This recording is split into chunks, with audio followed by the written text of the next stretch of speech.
ਰੱਜੂ ਦੀ ਗੱਲ ਸੁਣ ਕੇ ਅਬਾਸ ਹੱਕਾ ਬੱਕਾ ਰਹਿ ਗਿਆ ਸੀ। ਜਲਿਆ, ਤੂੰ ਇਹ ਹਨੇਰ ਕਾਹਨੂੰ ਪਾਇਆ? ਮੈਥੋਂ ਪੁੱਛ ਹੀ ਲੈਂਦਾ, ਓਏ ਜੰਜੀਰੀ ਲਈ ਬੰਦਾ ਮਾਰ ਦਿੱਤਾ ਈ। ਪੰਜਾਬੀ ਕਹਾਣੀ 22 ਮਿੰਟ 22 ਰੁਪਏ। ਲਿਖਾਰੀ ਨਜਮ ਰਿਜ਼ਵੀ, ਆਵਾਜ਼ ਅਜਮਲ ਸਿਕੰਦਰੀ। ਮੈਜਿਸਟ੍ਰੇਟ ਨੇ ਸਵਾਲੀਆ ਨਜ਼ਰਾਂ ਨਾਲ ਡਾਕਟਰ ਵੱਲ ਵੇਖਿਆ। ਡਾਕਟਰ ਉਹਦੇ ਕੋਲ ਹੀ ਖਲੋਤਾ ਸੀ। ਉਹ ਸੂਲੀ ਤੇ ਝੂਲਦੀ ਲਾਸ਼ ਨੂੰ ਵੇਖ ਰਿਹਾ ਸੀ। ਉਹਨੇ ਆਪਣੇ ਗੁੱਟ ਨਾਲ ਬੱਧੀ ਘੜੀ ਤੇ ਨਜ਼ਰ ਮਾਰੀ ਤੇ ਫੇਰ ਮੈਜਿਸਟ੍ਰੇਟ ਵੱਲ ਵੇਖਣ ਲੱਗ ਪਿਆ। ਮੈਜਿਸਟ੍ਰੇਟ ਡਾਕਟਰ ਦੇ ਬੁੱਲ੍ਹਾਂ ਦੇ ਹਲਣ ਦੀ ਉਡੀਕ ਵਿੱਚ ਸੀ। ਡਾਕਟਰ ਦੇ ਹਲਕ ਵਿੱਚੋਂ ਆਵਾਜ਼ ਤੇ ਨਿਕਲੀ, ਪਰ ਉਹਦੇ ਵਿੱਚ ਸਾਹ ਸਤ ਨਹੀਂ ਸੀ। ਹਾਲੇ ਜਿਉਂਦਾ ਏ। ਡਾਕਟਰ ਮੈਜਿਸਟ੍ਰੇਟ ਨੂੰ ਕਹਿਣ ਲੱਗਾ, 10 ਮਿੰਟਾਂ ਵਿੱਚ ਆਮ ਤੌਰ ਤੇ ਮੁਜਰਮ ਮਰ ਜਾਂਦਾ ਏ, ਪਰ ਇਹ 22-24 ਵਰ੍ਹਿਆਂ ਦਾ ਕੜੀਅਲ ਜਵਾਨ ਏ, ਜਾਪਦਾ ਏ ਕੁਝ ਮਿੰਟ ਹੋਰ ਲਵੇਗਾ। ਲਾਸ਼ ਰੱਸੇ ਨਾਲ ਹੌਲੀ ਹੌਲੀ ਝੂਲਦੀ ਰਹੀ। ਫਾਂਸੀ ਤੋਂ ਇੱਕ ਰਾਤ ਪਹਿਲੋਂ ਤੋਂ ਹੀ ਉਹ ਇੱਕੋ ਹੀ ਜ਼ਿੱਦ ਕਰ ਰਿਹਾ ਸੀ, ਮੈਨੂੰ ਮੇਰੇ ਪਿੰਡ ਦੇ ਹਾਜੀ ਖੋਖਰ ਦੇ ਪੁੱਤਰ ਅਬਾਸ ਨਾਲ ਮਿਲਵਾ ਦਿਓ, ਨਹੀਂ ਤੇ ਮੇਰੇ ਸੀਨੇ ਤੇ ਭਾਰ ਰਹਿ ਜਾਏਗਾ। ਸਰ, ਇਹੋ ਮੇਰੀ ਆਖਰੀ ਖਾਹਿਸ਼ ਏ। ਸੁਪਰਿੰਟੈਂਡੈਂਟ ਜੇਲ੍ਹ ਨੇ ਇਸ ਦਾ ਇੰਤਜ਼ਾਮ ਵੀ ਕਰਵਾ ਦਿੱਤਾ ਸੀ। ਸੈਂਟਰਲ ਜੇਲ੍ਹ ਲਾਹੌਰ ਤੋਂ ਖਾਕੀ ਪਿੰਡ ਦੂਰ ਵੀ ਨਹੀਂ ਸੀ। ਖਾਕੀ ਸ਼ੇਖੂਪੁਰਾ ਰੋਡ ਤੇ ਫੈਕਟਰੀਆਂ ਦੇ ਝੁਰਮਟ ਵਿੱਚ ਇੱਕ ਨਿੱਕਾ ਜਿਹਾ ਪਿੰਡ ਏ, ਜਿਹੜਾ ਲਾਹੌਰ ਤੋਂ ਸ਼ੇਖੂਪੁਰੇ ਨੂੰ ਜਾਂਦਿਆਂ ਪਹਿਲੇ ਦੂਜੇ ਪਿੰਡਾਂ ਵਿੱਚੋਂ ਸੜਕ ਦੇ ਸੱਜੇ ਪਾਸੇ ਵਾਕੇ। ਪਿੰਡ ਦਾ ਮੱਥਾ ਤੇ ਫੈਕਟਰੀਆਂ ਨਾਲ ਭਰਿਆ ਹੋਇਆ ਹੈ, ਪਰ ਉਹਦੇ ਪਾਰ ਵਾਲੇ ਪਾਸੇ ਵਾਹਣ ਬੀਜਣ ਵਾਲੀ ਜ਼ਮੀਨ ਏ। ਪਿੰਡ ਦੇ ਸਾਹਮਣੇ ਬਾਈਪਾਸ ਏ, ਜਿਹੜਾ ਕਿ ਲਾਹੌਰ ਸ਼ਹਿਰ ਤੋਂ ਨਿਕਲ ਕੇ ਬੰਦ ਰੋਡ ਤੋਂ ਹੁੰਦਾ ਹੋਇਆ ਜੜ੍ਹਾਂ ਵਾਲਾ ਰੋਡ ਤੋਂ ਲੰਘ ਕੇ ਇਸ ਪਿੰਡ ਦੇ ਮੱਥੇ ਨਾਲਾ ਲੱਗਦਾ ਏ। ਜੜ੍ਹਾਂ ਵਾਲਾ ਰੋਡ ਨੂੰ ਜਿੱਥੇ ਇਹ ਬਾਈਪਾਸ ਲੱਗਦਾ ਏ, ਉਹਦੇ ਨਾਲ ਮੀਰ ਮਹੱਲ ਸਿਨੇਮਾ ਏ। ਰਾਵੀ ਪੁਲ ਤੋਂ ਲੈ ਕੇ ਖਾਕੀ ਪਿੰਡ ਤੱਕ 3-4 ਕਿਲੋਮੀਟਰ ਦਾ ਟੋਟਾ ਜ਼ਮੀਨ ਤੋਂ 10-12 ਫੁੱਟ ਉੱਚਾ ਏ ਤੇ ਉਹਦੇ ਦੋਵੇਂ ਪਾਸੇ ਸੋਹਣੇ ਸੋਹਣੇ ਬੂਟੇ ਤੇ ਪੈੜੀਆਂ ਵਿੱਚ ਅਮਰੂਦਾਂ ਦੇ ਬਾਗ ਨੇ ਤੇ ਜ਼ਿਆਦਾਤਰ ਪੈੜੀਆਂ ਗੁਲਾਬ ਦੇ ਬੂਟਿਆਂ ਨਾਲ ਪੁਰਚੀਆਂ ਹੋਈਆਂ ਨੇ। ਪੈੜੀਆਂ ਦੀਆਂ ਵੱਟਾਂ ਉੱਤੇ ਪਾਪੂਲਰ ਦੇ ਲੰਮੇ ਲੰਮੇ ਰੁੱਖ ਖਲੋਤੇ ਨੇ। ਇਹ ਉੱਚੇ ਪਾਪੂਲਰ ਦੂਜੇ ਛੋਟੇ ਬੂਟਿਆਂ ਦੇ ਰਖਵਾਲੇ ਜਾਪਦੇ ਨੇ। ਇਹ ਜਿਹੜਾ ਬਾਈਪਾਸ ਵਾਲਾ ਟੋਟਾ ਏ, ਇੱਥੋਂ ਲੰਘਣ ਵਾਲੇ ਲੋਕਾਂ ਲਈ ਇੱਕ ਵੱਖਰੀ ਖਿੱਚ ਰੱਖਦਾ ਏ, ਕਿਉਂ ਜੇ ਸਵੇਰੇ ਸੂਰਜ ਦੇ ਚੜ੍ਹਨ ਦਾ ਮੰਜ਼ਰ ਇਸ ਜਗ੍ਹਾ ਤੇ ਬੜਾ ਹੀ ਚੰਗਾ ਲੱਗਦਾ ਏ। ਜਿਵੇਂ ਜਿਵੇਂ ਸ਼ਹਿਰ ਦੀ ਆਬੋ ਹਵਾ ਦਾ ਅਸਰ ਪਿੰਡ ਵਾਲਿਆਂ ਤੇ ਹੁੰਦਾ ਗਿਆ, ਉਵੇਂ ਉਵੇਂ ਇੱਥੋਂ ਦੇ ਲੋਕ ਬਦਲਦੇ ਗਏ। ਜਦੋਂ ਇਸ ਪਿੰਡ ਵਿੱਚੋਂ ਪਿੰਡ ਦੀ ਰੇਤਲ ਬੇਤਲ ਤੇ ਸਾਦਗੀ ਦੀ ਫਜ਼ਾ ਆਪਣੀ ਆਖਰੀ ਸਾਹਾਂ ਲੈ ਰਹੀ ਸੀ, ਉਦੋਂ ਰੱਜੂ ਨੇ ਇਸ ਪਿੰਡ ਵਿੱਚ ਜਨਮ ਲਿਆ ਸੀ। ਮਾਪਿਆਂ ਨੇ ਉਹਦਾ ਨਾਂ ਰਿਜ਼ਵਾਨ ਰੱਖਿਆ ਸੀ, ਪਰ ਉਹ ਜਵਾਨੀ ਚੜ੍ਹਦਿਆਂ ਚੜ੍ਹਦਿਆਂ ਰੱਜੂ ਬਣ ਗਿਆ। ਰੱਜੂ ਸ਼ੁਰੂ ਤੋਂ ਹੀ ਭੈੜੇ ਬੇੜੀਆਂ ਦੀ ਬਾਣੀ ਬਹਿ ਗਿਆ। ਉਹ ਵੱਡੀਆਂ ਵੱਡੀਆਂ ਗੱਲਾਂ ਸੁਣਦਾ, ਫਲਾਣਾ ਵਾਹ ਬਈ ਵਾਹ ਬੜਾ ਦਲੇਰ ਏ, ਉਹ ਪੁਲਿਸ ਤੋਂ ਵੀ ਨਹੀਂ ਡਰਦਾ। ਇੱਕ ਦਿਨ ਉਹ ਪੁਲਿਸ ਕੋਲੋਂ ਨੱਸ ਵੀ ਗਿਆ ਸੀ ਤੇ ਜਦੋਂ ਦੂਜੇ ਇਹ ਗੱਲਾਂ ਕਰਦੇ ਉਹਨੂੰ ਬੜੀਆਂ ਚੰਗੀਆਂ ਲੱਗਦੀਆਂ। ਜ਼ਾਹਿਰੀ ਸ਼ਾਨ ਬਾਨ ਦਾ ਵੀ ਉਹਨੂੰ ਬੜਾ ਚਾਅ ਰਹਿੰਦਾ। ਆਪਣੇ ਆਪ ਨੂੰ ਬੜਾ ਦਲੇਰ ਤੇ ਗੁੱਸੇ ਦਾ ਸੂਰ ਸਮਝਦਾ। ਕੋਈ ਉਹਦਾ ਹੱਥ ਡੱਕ ਦੇ, ਬਸ ਇਸ ਗੱਲ ਨੂੰ ਆਪਣੀ ਬੇਇੱਜ਼ਤੀ ਸਮਝਦਾ ਤੇ ਆਪੇ ਤੋਂ ਬਾਹਰ ਹੋ ਜਾਂਦਾ ਸੀ। ਜੇਦੂ ਤੇ ਸ਼ਾਹਾਂ ਦਾ ਮੁੰਡਾ ਹੀ ਉਹਦੇ ਪੱਕੇ ਬੇਲੀ ਸਨ। ਉਹ ਹੀ ਉਹਦੇ ਨਾਲ ਹਰ ਵੇਲੇ ਟੁਰਦੇ ਫਿਰਦੇ ਤੇ ਗੱਪਾਂ ਲਾਉਂਦੇ। ਸ਼ੁਗਲ ਹੁੰਦੇ, ਹਾਸਿਆਂ ਦੇ ਤੂਫਾਨ ਉੱਠਦੇ, ਬਸ ਇਹੀ ਤੇ ਉਹਨਾਂ ਦੀ ਸਾਰੀ ਦੁਨੀਆ ਸੀ। ਰੱਜੂ ਦਾ ਇੱਕ ਯਾਰ ਮਲਕ ਅਬਾਸ ਵੀ ਸੀ, ਜਿਹੜਾ ਖਾਂਦੇ ਪੀਂਦੇ ਘਰ ਦਾ ਮੁੰਡਾ ਸੀ। ਅਬਾਸ ਚੰਗੇ ਤੋਂ ਚੰਗਾ ਕੱਪੜਾ ਪਾਉਂਦਾ। ਉਹਦੇ ਗਲ ਵਿੱਚ ਸੋਨੇ ਦੀਆਂ 1-2 ਤੋਲੇ ਦੀਆਂ ਜੰਜੀਰੀਆਂ ਜ਼ਰੂਰ ਹੁੰਦੀਆਂ, ਜਿਹੜੀਆਂ ਉਹਦੇ ਖੁੱਲ੍ਹੇ ਗਲਮੇ ਤੋਂ ਦਿਸਦੀਆਂ ਰਹਿੰਦੀਆਂ ਸਨ। ਇਸ ਤੋਂ ਉਹਦੀ ਪਿੰਡ ਵਿੱਚ ਹੈਸੀਅਤ ਦਾ ਅੰਦਾਜ਼ਾ ਵੀ ਹੁੰਦਾ ਸੀ, ਪਰ ਯਾਰਾਂ ਵਾਸਤੇ ਉਹ ਬੜਾ ਹੀ ਨਿੱਘਾ ਤੇ ਚੰਗਾ ਯਾਰ ਸੀ। 3 ਵਰ੍ਹੇ ਪਹਿਲਾਂ ਇੱਕ ਸ਼ਾਮੀ ਰੱਜੂ ਮਲਕ ਅਬਾਸ ਕੋਲ ਆਇਆ ਤੇ ਕਹਿਣ ਲੱਗਾ, ਯਾਰੇ ਜੰਜੀਰੀ ਮੈਨੂੰ ਦੇਈਂ, ਪਰਸੋਂ ਮਸੇਰ ਦਾ ਵਿਆਹ ਏ। ਜੰਜੀਰੀ ਲੈ ਕੇ ਉਹ ਚਲਾ ਗਿਆ। ਵਿਆਹ ਵੀ ਖੂਬ ਹੋਇਆ। ਰਾਤ ਨੂੰ ਮੁੰਡਿਆਂ ਨੇ ਖੂਬ ਸ਼ੁਗਲ ਲਾਇਆ ਤੇ ਰੱਜ ਕੇ ਪੀਤੀ ਪਿਆਈ। ਉਹ ਇੱਕ ਦੂਜੀ ਨੂੰ ਸਿਰਾਣੇ ਤੇ ਗੋਸ਼ਤ ਦੀਆਂ ਬੋਟੀਆਂ ਮਾਰਨ, ਮਜ਼ਾਕ ਕਰਨ ਤੇ ਇੱਕ ਦੂਜੇ ਦੇ ਹੱਥੀਂ ਪੈਣ ਤੱਕ ਗਏ।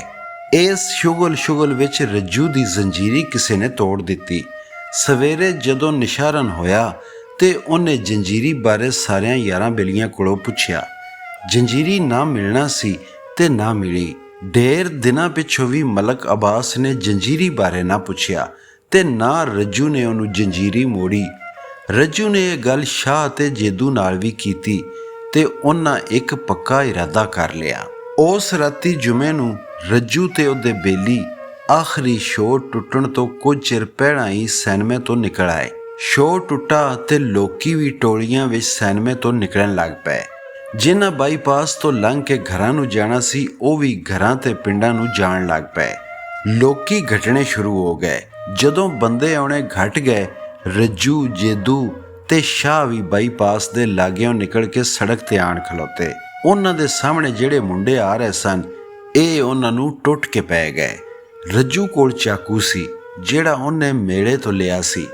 ਉਹਦੇ ਨਾਲ ਉਹ ਉਹਨਾਂ ਮੁੰਡਿਆਂ ਨੂੰ ਡਰਾ ਰਿਹਾ ਸੀ, ਜਦੋਂ ਕਿ ਜੇਦੂ ਤੇ ਸ਼ਾਹ ਉਹਨਾਂ ਦੀਆਂ ਛੇਤੀ ਘੜੀਆਂ, ਮੁੰਦਰੀਆਂ ਲਾਹਣ ਤੇ ਪੈਸੇ ਕੱਢਣ ਵਿੱਚ ਰੁੱਝੇ ਹੋਏ ਸਨ। ਮੁੰਡੇ ਉਹਨਾਂ ਨੂੰ ਚੁੱਪ ਕਰਕੇ ਵੇਖਦੇ ਰਹੇ। ਇੰਨੇ ਚਿਰ ਨੂੰ ਮਗਰੋਂ ਥੋੜੀ ਜਿਹੀ ਦੂਰ ਤੋਂ ਹੋਰ ਬੰਦੇ ਆ ਰਹੇ ਸਨ ਤੇ ਉਹਨਾਂ ਦੀਆਂ ਗੱਲਾਂ ਦੀ ਆਵਾਜ਼ ਰੱਜੂ ਹੋਰਾਂ ਤੱਕ ਅੱਪੜ ਰਹੀ ਸੀ। ਉਹਨਾਂ ਮੁੰਡਿਆਂ ਵਿੱਚੋਂ ਇੱਕ ਮੁੰਡੇ ਨੇ ਹਿੰਮਤ ਕੀਤੀ ਤੇ ਰੱਜੂ ਦੇ ਗਲ ਪੈ ਗਿਆ ਤੇ ਉਹਦੇ ਕੋਲੋਂ ਚਾਕੂ ਖੋਹਣ ਦਾ ਚਾਰਾ ਕਰਨ ਲੱਗ ਪਿਆ। ਉਹਨਾਂ ਚਾਰਾਂ ਵਿੱਚੋਂ ਇੱਕ ਤੇ ਨੱਸ ਗਿਆ, ਬਾਕੀ ਤਿੰਨੇ ਰੱਜੂ ਹੋਰਾਂ ਦੇ ਹੱਥੀ ਪੈ ਗਏ। ਇੱਕ ਮੁੰਡੇ ਦਾ ਹੱਥ ਰੱਜੂ ਦੀ ਕਲਾਈ ਤੇ ਦੂਜਾ ਹੱਥ ਰੱਜੂ ਦੀ ਪਾਸੇ ਦੀ ਜੇਬ ਨੂੰ ਪੈ ਗਿਆ। ਪਿਛਲੇ ਬੰਦੇ ਵੀ ਰਲਣ ਵਾਲੇ ਸਨ। ਰੱਜੂ ਘਬਰਾ ਗਿਆ ਤੇ ਉਹਨੇ ਛੇਤੀ ਨਾਲ ਆਪਣਾ ਹੱਥ ਛੁਡਾਇਆ ਤੇ ਮੁੰਡੇ ਦੇ ਸੀਨੇ ਤੇ ਢਿੱਡ ਵਿੱਚ 2-3 ਚਾਕੂ ਅੱਗੜ ਪਿਛੜ ਮਾਰ ਦਿੱਤੇ। ਚਾਕੂ ਤੇਜ਼ ਸੀ ਤੇ ਕਿੰਨੇ ਇੰਚ ਉਹਦੇ ਸੀਨੇ ਤੇ ਢਿੱਡ ਵਿੱਚ ਲੰਘ ਗਿਆ। ਇੱਕ ਮੁੰਡੇ ਦਾ ਹੱਥ ਰੱਜੂ ਦੀ ਜੇਬੀ ਨੂੰ ਪਿਆ ਸੀ ਤੇ ਜਦੋਂ ਰੱਜੂ ਨੱਸਿਆ, ਜੇਬੀ ਪਾਟ ਕੇ ਉਹਦੇ ਹੱਥ ਵਿੱਚ ਰਹਿ ਗਈ। ਰੱਜੂ ਤੇ ਉਹਦੇ ਬੇਲੀ ਨੱਸ ਕੇ ਪੈੜੀਆਂ ਵਿੱਚ ਲੁਕ ਗਏ। ਉਹ ਮੁੰਡਾ ਜਿਹਨੂੰ ਚਾਕੂ ਵੱਜਿਆ ਸੀ ਨਾਲ ਦੇ ਪਿੰਡ ਦਾ ਫਜ਼ਲ ਸੀ। ਪਹਿਲੇ ਤੇ ਉਹਨੂੰ ਹੱਥ ਕੋਈ ਨਹੀਂ ਸੀ ਲਾਂਦਾ। ਬੜੀ ਮੁਸ਼ਕਲ ਨਾਲ ਉਹਨੂੰ ਚੁੱਕ ਕੇ ਹਸਪਤਾਲ ਅਪੜਾਇਆ ਗਿਆ। ਹਸਪਤਾਲ ਅਪੜਦਿਆਂ ਉਹਦਾ ਕਾਫੀ ਸਾਰਾ ਲਹੂ ਨਿਕਲ ਗਿਆ ਸੀ। ਉਹ ਵਿਚਾਰਾ ਰੱਜੂ ਨਾਲ ਤੇ ਖਾਲੀ ਹੱਥ ਲੜ ਪਿਆ ਸੀ, ਪਰ ਮੌਤ ਨਾਲ ਨਾ ਲੜ ਸਕਿਆ ਤੇ ਹਸਪਤਾਲ ਅਪੜ ਕੇ ਉਹਨੇ ਆਪਣੇ ਆਖਰੀ ਸਾਹ ਦੇ ਦਿੱਤੇ। ਰੱਜੂ ਦੀ ਜੇਬੀ ਵਿੱਚ ਉਹਦਾ ਸ਼ਨਾਖਤੀ ਕਾਰਡ ਸੀ ਜਿਹੜਾ ਫਜ਼ਲ ਦੇ ਬੇਲੀ ਹੱਥ ਵਿੱਚ ਰਹਿ ਗਿਆ ਤੇ ਪੁਲਿਸ ਤੱਕ ਅਪੜ ਗਿਆ ਸੀ। ਇਸ ਤਰ੍ਹਾਂ ਰੱਜੂ ਦੀ ਗ੍ਰਿਫਤਾਰੀ ਕੋਈ ਮਸਲਾ ਨਾ ਰਹੀ। 3 ਸਾਲ ਤੀਕਰ ਮੁਕੱਦਮਾ ਚੱਲਿਆ ਤੇ ਉਹਨੂੰ ਮੌਤ ਦੀ ਸਜ਼ਾ ਹੋਈ। ਉਹਦੇ ਦੋਵੇਂ ਬੇਲੀ ਬਰੀ ਹੋ ਗਏ ਤੇ ਉਹ ਛੇਤੀ ਸਾਊਦੀਆ ਚਲੇ ਗਏ। ਰੱਜੂ ਜੇਲ੍ਹ ਵਿੱਚ ਹੀ ਭਰ ਜਵਾਨੀ ਚੜਿਆ ਤੇ ਆਪਣੇ ਕੀਤੇ ਤੇ ਬੜਾ ਹੀ ਪਛਤਾਇਆ। ਜੇਲ੍ਹ ਇੱਕ ਵੱਖਰੀ ਦੁਨੀਆ ਸੀ। ਉੱਥੋਂ ਦੇ ਕੈਦੀ ਆਪਣੇ ਦੁੱਖਾਂ ਨੂੰ ਲੁਕਾਉਣ ਵਾਸਤੇ ਜਾਂ ਫਿਰ ਆਪਣੇ ਆਪ ਨੂੰ ਧੋਖਾ ਦੇਣ ਵਾਸਤੇ ਇੱਕ ਦੂਜੇ ਨਾਲ ਹੱਸਦੇ, ਖੇਡਦੇ ਤੇ ਗੱਪਾਂ ਲਾਉਂਦੇ ਤੇ ਇਸ ਤਰ੍ਹਾਂ ਆਪਣੇ ਅੰਦਰ ਦੇ ਦੁੱਖ ਦਰਦਾਂ ਉੱਤੇ ਹਾਸਿਆਂ ਦਾ ਪਰਦਾ ਪਾਉਂਦੇ। ਪਰ ਜਦ ਕਦੀ ਗੱਪਾਂ ਲਾਉਂਦੇ ਕਿਸੇ ਮੁਜਰਮ ਨੂੰ ਆਵਾਜ਼ ਪੈਂਦੀ, ਤੇਰੀ ਹੁਕਮ ਦੀ ਤਾਰੀਖ ਏ, ਤੇ ਸਾਰੇ ਹੀ ਕੈਦੀਆਂ ਨੂੰ ਸੱਪ ਸੁੰਘ ਜਾਂਦਾ ਤੇ ਕਿੰਨੇ ਦਿਨ ਉਹਨਾਂ ਦੀਆਂ ਭੁੱਖਾਂ ਉੱਡ ਜਾਂਦੀਆਂ। ਫਿਰ ਇੱਕ ਹੋਰ ਕੈਦੀ, ਕਾਤਲ, ਉਹਨਾਂ ਕੋਲੋਂ ਵਿਛੜ ਜਾਂਦਾ। ਉਹਨਾਂ ਕੋਲੋਂ ਵਿਛੜ ਕੇ ਮੌਤ ਦੀ ਚੱਕੀ ਵਿੱਚ ਬੰਦ ਹੋ ਜਾਂਦਾ ਤੇ ਫਿਰ ਮੌਤ ਦੀ ਉਡੀਕ ਕਰਦਾ। ਫਿਰ ਉਹਨੂੰ ਇੱਕ ਦਿਨ ਧੰਮੀ ਵੇਲੇ ਮੌਤ ਖੋਹ ਕੇ ਲੈ ਜਾਂਦੀ। ਇੰਜ ਦੂਜੇ ਕੈਦੀਆਂ ਉੱਤੇ ਕਿੰਨੇ ਹੀ ਦਿਨ ਉਸ ਕੈਦੀ ਦੇ ਵਿਛੋੜੇ ਤੇ ਅੰਜਾਮ ਪਰੋਂ ਮਾਯੂਸੀ ਤੇ ਚੁੱਪ ਧਰੀ ਰਹਿੰਦੀ। ਆਖਰ ਉਹ ਦਿਨ ਵੀ ਆ ਗਿਆ ਜਿਸ ਦਿਨ ਰੱਜੂ ਵੀ ਹਨੇਰੀ ਕੋਠੀ ਦਾ ਮੁਸਾਫਰ ਬਣ ਗਿਆ ਤੇ ਉਹਦੀ ਮੰਜ਼ਲ ਚੋਖੀ ਤੋਂ ਚੋਖੀ 15-20 ਦਿਨ ਰਹਿ ਗਈ। ਪਰ 2 ਬੰਦਿਆਂ ਦੀ ਉਹਨੂੰ ਬੜੀ ਉਡੀਕ ਸੀ, ਇੱਕ ਆਪਣੇ ਪਿਓ ਦੀ ਤੇ ਦੂਜੀ ਆਪਣੇ ਬੇਲੀ ਅਬਾਸ ਦੀ। ਰੱਜੂ ਦਾ ਪਿਓ ਉਹਦੇ ਨਾਲ ਵਾਅਦਾ ਕਰਕੇ ਗਿਆ ਸੀ ਕਿ ਉਹ ਰੱਜੂ ਲਈ ਕੋਈ ਚੰਗੀ ਖਬਰ ਲੈ ਕੇ ਆਵੇਗਾ। ਮਕਤੂਲ ਦੇ ਵਾਰਸਾਂ ਨਾਲ ਸੁਲ੍ਹਾ ਦੀ ਗੱਲ ਚੱਲ ਰਹੀ ਸੀ। ਰੱਜੂ ਦੀ ਮਾਂ, ਭੈਣ, ਪਿਓ ਤੇ ਕੁਝ ਮਕਤੂਲ ਦੇ ਸਾਕ ਮਕਤੂਲ ਦੇ ਵਾਰਸਾਂ ਕੋਲ ਮੇਲਾ ਲੈ ਕੇ ਗਏ ਸਨ ਤੇ ਰੱਜੂ ਦੀ ਜ਼ਿੰਦਗੀ ਦੀ ਭੀਖ ਮੰਗੀ ਸੀ। ਉਹਨਾਂ ਵੀ ਕੁਝ ਸੋਚਣ ਦਾ ਵਾਅਦਾ ਕੀਤਾ ਸੀ। ਮਕਤੂਲ ਦੇ ਵਾਰਸ ਰੱਜੂ ਦੇ ਮਾਪਿਆਂ ਤੇ ਤਰਸ ਖਾ ਕੇ ਮਾਫੀ ਦੇਣ ਤੇ ਰਾਜ਼ੀ ਵੀ ਹੋ ਗਏ ਸਨ, ਪਰ ਮਕਤੂਲ ਦੀ ਮਾਂ ਨੇ ਸੁਲ੍ਹਾ ਤੇ ਰੱਜੂ ਦੀ ਮਾਫੀ ਤੋਂ ਸਾਫ਼ ਇਨਕਾਰ ਕਰ ਦਿੱਤਾ ਸੀ। ਰੱਜੂ ਨੂੰ ਸਾਰੀਆਂ ਉਡੀਕਾਂ ਤੇ ਆਸਾਂ ਤੋਂ ਬਾਅਦ ਪਿਓ ਦੀ ਆਸ ਸੀ। ਉਧਰੋਂ ਡਾਕਟਰ ਵੀ ਜੇਲ੍ਹ ਦੇ ਹੁਕਾਮ ਨੂੰ ਆਪਣੀ ਰਿਪੋਰਟ ਦਿੱਤੀ ਸੀ। ਜੇ ਕੈਦੀ ਨੂੰ ਤਹਿਰੀਰੀ ਤੌਰ ਤੇ ਮਕਤੂਲ ਦੇ ਵਾਰਸਾਂ ਵੱਲੋਂ ਮਾਫੀ ਮਿਲਦੀ ਏ ਤੇ ਉਸ ਨੂੰ ਛੇਤੀ ਤੋਂ ਛੇਤੀ ਮੌਤ ਦੀ ਚੱਕੀ ਤੋਂ ਕੱਢ ਕੇ ਜੇਲ੍ਹ ਦੇ ਆਮ ਬੈਰਕ ਵਿੱਚ ਘੱਲ ਦਿੱਤਾ ਜਾਵੇ। ਕਾਗਜ਼ੀ ਤੇ ਅਦਾਲਤੀ ਕਾਰਵਾਈ ਫੇਰ ਹੁੰਦੀ ਰਹੇਗੀ। ਕੈਦੀ ਦੇ ਅਸਾਬ ਤੇ ਬੜਾ ਪ੍ਰੈਸ਼ਰ ਹੈ।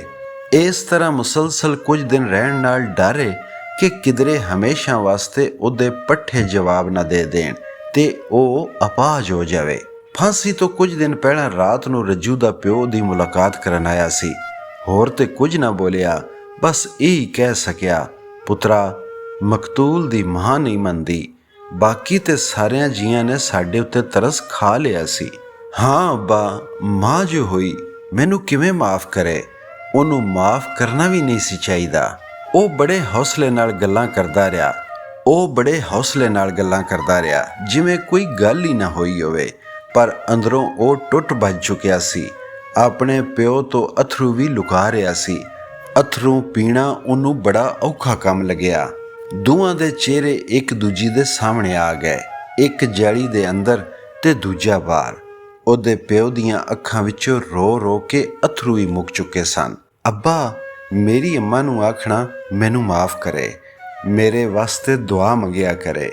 ਮੈਂ ਮਾਯੂਸ ਨਹੀਂ, ਅੱਲਾ ਪਾਕ ਮੈਨੂੰ ਮਾਫ਼ ਕਰਨਗੇ। ਮੈਂ ਆਪਣੇ ਗੁਨਾਹ ਦੀ ਸਜ਼ਾ ਇੱਥੇ ਹੀ ਭੁਗਤ ਕੇ ਜਾ ਰਿਹਾ ਵਾਂ। ਭੈਣ ਨੂੰ ਪਿਆਰ ਦੇਣਾ ਤੇ ਮਾਂ ਤੇ ਭੈਣ ਨੂੰ ਚੋਖਾ ਰੋਣ ਨਾ ਦੇਣਾ। ਰੱਜੂ ਦੇ ਪਿਓ ਨੇ ਬੜੇ ਵਕਤ ਨਾਲ ਆਪਣਾ ਹੱਥ ਜਾਲੀ ਤੇ ਰੱਖ ਦਿੱਤਾ, ਜਿਸ ਦੇ ਪਿਛਲੇ ਪਾਸੇ ਰੱਜੂ ਦਾ ਹੱਥ ਸੀ। ਰੱਜੂ ਨੂੰ ਵੇਖਦਾ ਰਿਹਾ, ਬੇਵੱਸ ਹੋ ਕੇ ਪਿਛਾਂ ਨੂੰ ਮੁੜ ਪਿਆ। ਉਹਦੇ ਮੂੰਹੋਂ ਬਸ ਇਹੀ ਨਿਕਲਿਆ, ਤੇਰਾ ਰੱਬ ਹੀ ਰਾਖਾ ਹੋਵੇ। ਰੱਜੂ ਆਪਣੇ ਪਿਓ ਦੀ ਕਾਂਡੀ ਵੇਖਦਾ ਰਿਹਾ। ਫੇਰ ਸਾਰੇ ਟੱਬਰ ਦੀ ਆਖਰੀ ਮੁਲਾਕਾਤ ਵੀ ਕਰਵਾ ਦਿੱਤੀ ਗਈ। ਫਾਂਸੀ ਤੋਂ ਕੋਈ 8 ਪਹਿਰ ਪਹਿਲੋਂ ਹੀ ਕੈਦੀ ਨੂੰ ਖਾਣਾ ਦੇਣਾ ਬੰਦ ਕਰ ਦਿੱਤਾ ਜਾਂਦਾ ਹੈ ਤੇ ਉਹਨੂੰ ਜ਼ਿਆਦਾਤਰ ਜੂਸ ਤੇ ਨਰਮ ਜਿਹੀ ਸ਼ੈ ਹੀ ਖਾਣ ਨੂੰ ਦਿੱਤੀ ਜਾਂਦੀ ਹੈ। ਰੱਜੂ ਨੂੰ ਵੀ ਨਰਮ ਜਿਹੀ ਖੁਰਾਕ ਦਿੱਤੀ ਗਈ। ਜਦੋਂ ਮਲਕ ਅਬਾਸ ਸਰਗੀ ਨੂੰ ਆਇਆ, ਉਦੋਂ ਰੱਜੂ ਨਮਾਜ਼ ਪੜ੍ਹ ਕੇ ਕੁਰਾਨ ਪਾਕ ਦੀ ਤਿਲਾਵਤ ਕਰਨ ਡਿਆ ਸੀ। ਅਬਾਸ ਨੂੰ ਵੇਖ ਕੇ ਉਹਨੇ ਕੁਰਾਨ ਪਾਕ ਨੂੰ ਗੁਲਾਫ ਵਿੱਚ ਵਲੇਟ ਕੇ ਤੇ ਅੱਖਾਂ ਨਾਲ ਲਾ ਕੇ ਰਾਲ ਉੱਤੇ ਰੱਖ ਦਿੱਤਾ। ਰੱਜੂ ਛੋਟੇ ਜਿਹੇ ਜਾਲੀ ਲੱਗੇ ਰੋਸ਼ਨਦਾਨ ਦੇ ਸਾਹਮਣੇ ਆ ਖਲੋਤਾ ਸੀ। ਅਬਾਸ ਆਪਣੇ ਅਥਰੂਆਂ ਨੂੰ ਰਾਸਾਂ ਪਾਣ ਦਾ ਚਾਰਾ ਕਰ ਰਿਹਾ ਸੀ। ਜਾਲੀ ਨੂੰ ਹੱਥ ਲਾ ਕੇ ਰੱਜੂ ਬੋਲਿਆ, ਨਾ ਯਾਰ ਅਬਾਸ, ਕਿਉਂ ਮੇਰਾ ਹੌਸਲਾ ਵੀ ਢਾ ਰਿਹਾ ਹੈ? ਜੋ ਕੀਤਾ ਏ ਉਹਦੀ ਸਜ਼ਾ ਮੈਨੂੰ ਮਿਲ ਰਹੀ ਏ। ਤੈਨੂੰ ਤੇ ਮੈਂ ਇੱਕ ਗੱਲ ਪਰੋਂ ਸੱਦਿਆ ਸੀ। ਤੈਨੂੰ ਯਾਦ ਏ ਭਈ ਮੈਂ ਤੇਰੇ ਕੋਲੋਂ ਸੋਨੇ ਦੀ ਇੱਕ ਜੰਜੀਰੀ ਲਈ ਸੀ? ਛੱਡ ਯਾਰ ਉਹਨਾਂ ਜੰਜੀਰੀਆਂ ਦੀਆਂ ਗੱਲਾਂ, ਲਾਨਤ ਪਾ। ਅਬਾਸ ਦੁੱਖ ਨਾਲ ਉਹਦੀ ਗੱਲ ਨੂੰ ਟੋਕਦਿਆਂ ਹੋਇਆਂ ਬੋਲਿਆ, ਨਹੀਂ ਯਾਰ, ਮੇਰੀ ਗੱਲ ਸੁਣ। ਤੇਰੀ ਸੋਨੇ ਦੀ ਜੰਜੀਰੀ ਮੈਥੋਂ ਡਿੱਗ ਪਈ ਸੀ। ਉਹਦੇ ਮੁੱਲ ਬਰਾਬਰ ਪੈਸੇ ਤੈਨੂੰ ਵਾਪਸ ਕਰਨਾ ਚਾਹੁੰਦਾ ਸਾਂ, ਪਰ ਮੇਰਾ ਖੀਸਾ ਖਾਲੀ ਸੀ। ਯਾਰਾਂ ਦੀ ਸਲਾਹ ਨਾਲ ਫੇਰ ਜੋ ਕੁਝ ਹੋਇਆ ਤੇਰੇ ਸਾਹਮਣੇ ਹੀ ਏ। ਉਸ ਵਿਚਾਰੇ ਦਾ ਕਤਲ ਵੀ ਮੇਰੇ ਹੱਥੋਂ ਹੋ ਗਿਆ। ਮੈਂ ਉਸ ਨੂੰ ਮਾਰਨਾ ਨਹੀਂ, ਨਿਰਾ ਡਰਾਉਣਾ ਹੀ ਚਾਹੁੰਦਾ ਸਾਂ। ਇਹ ਭਾਰ ਮੇਰੇ ਸੀਨੇ ਤੇ ਸੀ। ਇੱਕ ਬੇਗੁਨਾਹ ਦੀ ਰੱਤ ਵਿੱਚ ਹੱਥ ਰੱਤੇ ਕਰਕੇ ਵੀ ਮੈਂ ਤੇਰਾ ਦੇਣ ਨਹੀਂ ਦੇ ਸਕਿਆ। ਯਾਰਾ, ਮੈਨੂੰ ਮਾਫ਼ ਕਰ ਦੇ। ਰੱਜੂ ਦੀ ਗੱਲ ਸੁਣ ਕੇ ਅਬਾਸ ਹੱਕਾ ਬੱਕਾ ਰਹਿ ਗਿਆ ਸੀ। ਜਲਿਆ, ਤੂੰ ਇਹ ਹਨੇਰ ਕਾਹਨੂੰ ਪਾਇਆ? ਮੈਥੋਂ ਪੁੱਛ ਹੀ ਲੈਂਦਾ, ਓਏ ਜੰਜੀਰੀ ਲਈ ਬੰਦਾ ਮਾਰ ਦਿੱਤਾ ਈ? ਉਹ ਜੰਜੀਰੀ ਤੇ ਨਕਲੀ ਸੀ। ਕੋਈ ਬੇਲੀ ਮੇਰੇ ਗਲ ਪਾ ਕੇ ਤੇ ਮੇਰੀ ਲੈ ਗਿਆ ਸੀ। ਇਹ ਤੇ ਉਹਨੇ ਪਿੰਡ ਦੇ ਮੇਲੇ ਤੋਂ ਲਈ ਸੀ, ਕੋਈ 22 ਰੁਪਏ ਦੀ। ਰੱਜੂ ਦੀਵਾਰ ਦੇ ਕੋਲ ਚਲਾ ਗਿਆ। ਹੱਥ ਨਾਲ ਦੀਵਾਰ ਨੂੰ ਹੌਲੀ ਹੌਲੀ ਮੁੱਕੇ ਮਾਰਦਾ ਰਿਹਾ। ਪਹਿਲੀ ਵਾਰ ਉਹਦੀਆਂ ਲੱਤਾਂ ਵਿੱਚ ਕਾਂਬਾ ਆਇਆ ਸੀ। ਉਹਦੀ ਪਰੇਸ਼ਾਨੀ ਦਾ ਹਾਲ ਉਹਦੀਆਂ ਅੱਖਾਂ ਦੱਸ ਰਹੀਆਂ ਸਨ। ਉਹਦੇ ਅਥਰੂ ਵਗ ਰਹੇ ਸਨ, ਜਿਹੜੇ ਉਹਨੇ ਪਤਾ ਨਹੀਂ ਕਦੋਂ ਦੇ ਰੋਕ ਛੱਡੇ ਸਨ। ਉਹਨੇ ਆਪਣਾ ਚਿਹਰਾ ਅਬਾਸ ਦੇ ਪਾਸੇ ਕੀਤਾ ਤੇ ਮੋਮ ਦੇ ਕਤਰਿਆਂ ਨੂੰ ਜੇਲ੍ਹ ਦੀ ਵਰਦੀ ਨਾਲ ਸਾਫ਼ ਕੀਤਾ ਤੇ ਕਹਿਣ ਲੱਗਾ, ਯਾਰ ਅਬਾਸ, ਜਿੰਨਾ ਮੈਂ ਬੁਰਾ ਸਾਂ, ਇੰਨਾ ਹੁਣ ਪਛਤਾਵਾ ਵੀ ਚੋਖਾ ਏ। ਪਛਤਾਵਾ ਜਾਨ ਨਹੀਂ ਛੱਡ ਰਿਹਾ। ਸੋਚਣਾ ਵਾਂ ਕਿ ਮੈਂ ਇਸ ਦਿਨ ਵਾਸਤੇ ਪੈਦਾ ਹੋਇਆ ਸਾਂ, ਮੌਤ ਦੇ ਵੇਲਣੇ ਵਿੱਚੋਂ ਲੱਗਣ ਵਾਸਤੇ ਜਵਾਨੀ ਚੜਿਆ ਸਾਂ, ਕਿ ਇਹ ਹੀ ਮੇਰੀ ਜ਼ਿੰਦਗੀ ਦਾ ਮਕਸਦ ਸੀ। ਹੁਣ ਤੇ ਯਾਰ ਜ਼ਿੰਦਗੀ ਦੀ ਸਮਝ ਆਉਣੀ ਸ਼ੁਰੂ ਹੋਈ ਸੀ। ਹਾਏ ਅਫਸੋਸ, ਹੁਣ ਜ਼ਿੰਦਗੀ ਹੀ ਨਹੀਂ ਰਹੀ। ਉਹ ਯਾਰ, ਨਿੱਕੀਆਂ ਨਿੱਕੀਆਂ ਗੱਲਾਂ ਤੋਂ ਲੜ ਪੈਣਾ, ਬਰਦਾਸ਼ਤ ਦਾ ਮਾਦਾ ਨਾ ਹੋਣਾ, ਇਹ ਆਦਤਾਂ ਵੇਖ ਕੇ ਸਿਆਣੇ ਆਖਦੇ ਸਨ, ਇਹ ਮੁੰਡਾ ਜ਼ਰੂਰ ਕੋਈ ਚੰਨ ਚੜਾਏਦਾ। ਯਾਰ, ਉਹਨਾਂ ਦਾ ਕਿਆਸ ਜਹਿਲਾਂ ਦੇ ਯਕੀਨ ਨਾਲੋਂ ਵੀ ਪੱਕਾ ਸੀ। ਮੌਤ ਤੇ ਸੱਚਮੁੱਚ ਹੀ ਮਾਰ ਮੁਕਾਉਂਦੀ ਏ, ਮੈਂ ਮਰਨ ਵਾਲੇ ਦੀ ਰੂਹ ਤੋਂ ਸ਼ਰਮਿੰਦਾ ਵਾਂ। ਉਹਦਾ ਸਾਹਮਣਾ ਕਿਵੇਂ ਕਰਾਂ ਦਾ? ਹਜ਼ਾਰਾਂ ਸਵਾਲ ਉਹਦੇ ਅੰਦਰ ਠਾਠਾਂ ਮਾਰਦੇ ਸਨ। ਉਹ ਫੇਰ ਬੋਲਿਆ, ਮੌਤ ਤੋਂ ਨਹੀਂ ਡਰਦਾ, ਕਾਸ਼ ਕਿਸੇ ਮਕਸਦ ਲਈ ਜਾਨ ਦਿੰਦਾ। ਮੁਲਾਕਾਤ ਦਾ ਵੇਲਾ ਮੁੱਕ ਗਿਆ। ਅਬਾਸ ਰੋਂਦਾ ਹੋਇਆ ਪਿੱਛੇ ਪਰਤਿਆ। ਉਹ ਵੇਲਾ ਵੀ ਆਇਆ ਜਦੋਂ ਰੱਜੂ ਮੌਤ ਦੀ ਕੋਠੜੀ ਤੋਂ ਬਾਹਰ ਤਾਂ ਨਿਕਲਿਆ, ਪਰ ਫੁਰ ਕਰਕੇ ਉੜ ਨਾ ਸਕਿਆ। ਉਹਦੇ ਪੈਰ ਇੱਕਦਮ ਰੁਕ ਗਏ। ਉਹਨੇ ਪਿਛਾਂ ਮੁੜ ਕੇ ਉਸ ਕੋਠੜੀ ਨੂੰ ਵੇਖਿਆ ਜਿੱਥੇ ਉਹ ਜਿਉਂਦਾ ਹੀ ਦਫਨ ਸੀ। ਉਹ ਸੋਚਣ ਲੱਗ ਪਿਆ, ਇੱਕ ਵੇਲਾ ਸੀ ਉਹਨੂੰ ਬੈਰਕ ਕਬਰ ਵਾਂਗੂ ਤੰਗ ਲੱਗਦੀ ਸੀ ਤੇ ਘਰ ਦੇ ਖੁੱਲ੍ਹੇ ਵਿਹੜੇ ਯਾਦ ਹੁੰਦੇ ਸਨ। ਵੇਲਾ ਬਦਲਿਆ ਤੇ ਉਹ ਮੌਤ ਦੀ ਚੱਕੀ ਵਿੱਚ ਬੰਦ ਹੋ ਗਿਆ। ਉਹਨੂੰ ਤ੍ਰੇਹ ਲੱਗਦੀ ਤੇ ਉਹ ਪਿਆਲੇ ਨਾਲ ਪਾਣੀ ਪੀਂਦਾ ਤੇ ਸੋਚਦਾ ਕਿ ਕਦੀ ਇਸ ਕੋਠੜੀ ਦਾ ਬੂਹਾ ਉਹਦੇ ਲਈ ਖੁੱਲ੍ਹੇਗਾ, ਕਦੀ ਉਹ ਵੀ ਨੀਲਾ ਨੀਲਾ ਅਸਮਾਨ ਵੇਖੇਗਾ। ਉਸ ਦਿਨ ਲੋਹੇ ਦਾ ਮੋਟਾ ਬੂਹਾ ਤੇ ਖੁੱਲ੍ਹਿਆ, ਪਰ ਉਹ ਫੁਰ ਕਰਕੇ ਉੜ ਨਾ ਸਕਿਆ। ਉਹਦੀਆਂ ਅੱਖਾਂ ਵਿੱਚ ਪਛਤਾਵੇ ਦੇ ਸਮੁੰਦਰ ਠਾਠਾਂ ਮਾਰਦੇ ਸਨ। ਚੀਜ਼ਾਂ ਉਹਨਾਂ ਵਿੱਚ ਫੈਲ ਰਹੀਆਂ ਸਨ। ਫਾਂਸੀ ਗਾਰਡ ਸਾਹਮਣੇ ਵੇਖ ਕੇ ਉਹਨੂੰ ਬੈਰਕ ਖੁੱਲੀ ਖੁੱਲੀ ਜਾਪਣ ਲੱਗ ਪਈ। ਉਹ ਫਾਂਸੀ ਤੇ ਚੜ੍ਹ ਗਿਆ, ਪਰ ਇੱਕ ਗੱਲ ਦਾ ਉਹਨੂੰ ਬਹੁਤ ਅਫਸੋਸ ਸੀ, ਜਿਹੜੀ ਉਹਨੇ ਬੜੀ ਹਸਰਤ ਨਾਲ ਕੀਤੀ ਸੀ ਤੇ ਕਿੰਨੀ ਦੇਰ ਉੱਥੇ ਜੇਲ੍ਹ ਵਿੱਚ ਗੂੰਜਦੀ ਰਹੀ ਸੀ। ਕਤਲ ਤੇ ਹੈਵਾਨ ਕੀਤਾ ਸੀ, ਪਰ ਫਾਂਸੀ ਇਨਸਾਨ ਨੂੰ ਦਿੱਤੀ ਜਾ ਰਹੀ ਏ। ਡਾਕਟਰ ਨੇ ਅੱਗੇ ਵੱਧ ਕੇ ਝੂਲਦੀ ਲਾਸ਼ ਦਾ ਚੈੱਕਅਪ ਕੀਤਾ ਤੇ ਆਪਣੀ ਘੜੀ ਵੱਲ ਵੇਖਦਾ ਹੋਇਆ ਤਸੱਲੀ ਭਰੀ ਆਵਾਜ਼ ਵਿੱਚ ਮੈਜਿਸਟ੍ਰੇਟ ਨੂੰ ਆਖਣ ਲੱਗਾ, ਕਾਤਲ ਨੇ ਆਪਣੇ ਕੀਤੇ ਦੀ ਸਜ਼ਾ ਭੁਗਤ ਲਈ ਏ। ਸਟ੍ਰੈਚਰ ਬੁਲਵਾ ਲਓ, ਲਾਸ਼ ਵਾਰਸਾਂ ਦੇ ਹਵਾਲੇ ਕਰ ਦਿਓ। ਹੁਣ ਤਾਂ ਇਹਨੂੰ ਰੱਸੇ ਨਾਲ ਲਮਕਦਿਆਂ ਪੂਰੇ 22 ਮਿੰਟ ਵੀ ਹੋ ਗਏ ਨੇ।